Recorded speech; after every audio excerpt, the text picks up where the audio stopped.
अश्वगंधा कुछ psychological problems, energy, physical issues as well as sexual issues को दूर करने के लिए एक परमबाण औषधि है। हेलो एवरीवन, मेरा नाम डॉक्टर प्रियंका यादव और आज मैं आपको अश्वगंधा के कुछ ऐसे ही बेनिफिट्स के बारे में बताऊंगी।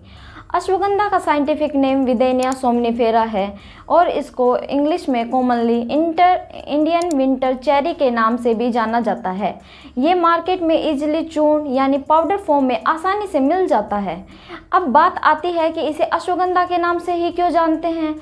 इसीलिए क्योंकि इसकी जो लीफ होती हैं उनमें अश्व यानी हॉर्स जैसी फ्रेगनेंस आती है, इसीलिए इसे अश्वगंधा के नाम से जानते हैं। अब बात कर लेते हैं बेनिफिट्स ऑफ अश्वगंधा के बारे में। तो इसके वेरियस पार्ट्स होते हैं जो इनमें कॉमनली रूट्स और लीव्स आती हैं। इसकी रूट्स ही सबसे ज़्यादा गुणों से भरपूर होती है। तो सबसे पहले अश्वगंधा की रूट्स के बारे में हम डिस्कस करेंगे कि अश्वगंधा की रूट्स की क्या क्या प्रॉपर्टी है। अश्वगंधा की roots anti depressant, anti diabetic रसायन और वाजीकरण रखने वाली होती है। अब बात करते हैं कि एंटी डायबिटिक की, तो अश्वगंधा हेल्प करता है और मैनेज करता है insulin secreting in diabetic patient में। ये डायबिटिक पेशेंट में शुगर लेवल को कम करता है और साथ ही साथ tumour, cancer, breast cancer, ovarian cancer, colon cancer में भी हेल्पफुल होता है। स्ट्रेस, तनाव मुक्त जीवन, एंजाइटी और डिप्रेशन जैसे कंडीशन में भी अश्वगंधा बहुत ही हेल्पफुल है। मेल्स में टेस्टोस्टेरोन के लेवल को इंक्रीज करता है और as well as male fertility power को भी बढ़ाता है। साथ ही साथ muscle strength and muscles mass को भी इम्प्रूव करता है। अब जो भी हमारी बॉडी में एक्सेसिव फैट होता है, अश्वगंधा उसको भी कम करने में बेहतर सिद्ध हुआ है। जो लोग मोटापे के शिकार हैं या मोटापे से परेशान हैं तो वो अश्वगंधा का सेवन कर सकते हैं।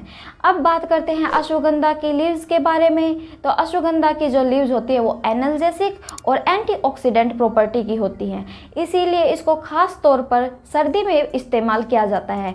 Because due to analgesic and antioxidant property होने के कारण इसे कफ, कोल्ड, लाइट, हल्के फुल्के फीवर में भी यूज किया जाता है।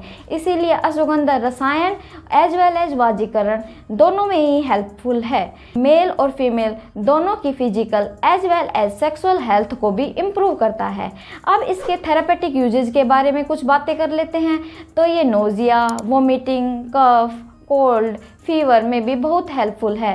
साथ ही साथ ashwagandha memory booster, insomnia reliever, pain में और कहीं कहीं हम स्वेलिंग की कंडीशन में भी अश्वगंधा का सेवन कर सकते हैं।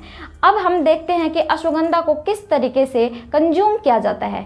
मोस्टली तो मार्केट में अश्वगंधा चूर्ण की फॉर्म में ही मिलता है, लेकिन आजकल एडवांस प्रोडक्ट होने के कारण इसको कैप्सूल और टैबलेट की फॉर्म में भी अवेलेबल हो गए हैं। और अश्वगंधा को गर्म दूध, पानी या शहद के साथ भी ले सकते हैं, बट सबसे ज़्यादा बेस्ट तो गर्म दूध के साथ यानी थोड़ा सा ल्यूक वार्म मिल्क होना चाहिए, उसमें थोड़ा सा शुगर पाउडर ऐड कर ले तो ये थोड़े अच्छी नींद लाने में भी हेल्पफुल है। एज वेल एज ये हमारे रिप्रोडक्टिव सिस्टम को भी इम्प्रूव करता है। इसको हम घी या शहद के साथ लेते हैं तो ये हमारी बॉडी को नरिशमेंट देता है।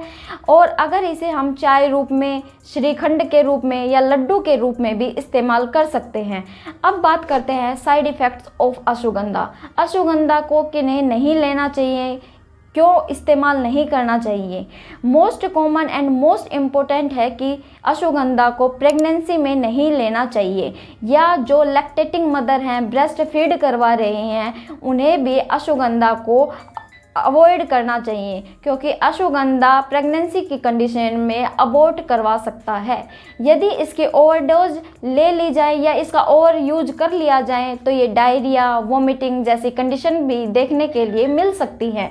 लो बीपी और जो डायबिटिक पेशेंट हैं उनको भी, पेशेंट जिसका लो डायबिटिक लेवल है और जिसका लो बीपी लेवल है, उन पेशेंट को भी अश्वगंधा अवॉइड करना चाहिए, क्योंकि ये बीपी और शुगर लेवल दोनों को ही लोअर डाउन करने में हेल्प करता है। उम्मीद करती हूँ कि वीडियो में जो जानकारी अश्वगंधा के बारे में बताई गई है आपको वो हेल्पफुल और बेनिफिशियल ज़रूर लगी होगी। तो इसके लिए वीडियो को शेयर और सब्सक्राइब ज़रूर करें ताकि आपके द्वारा औरों की हेल्प हो सके। और ऐसी ही हेल्पफुल और इन्फॉर्मेटिव वीडियो के लिए stay connected with my channel.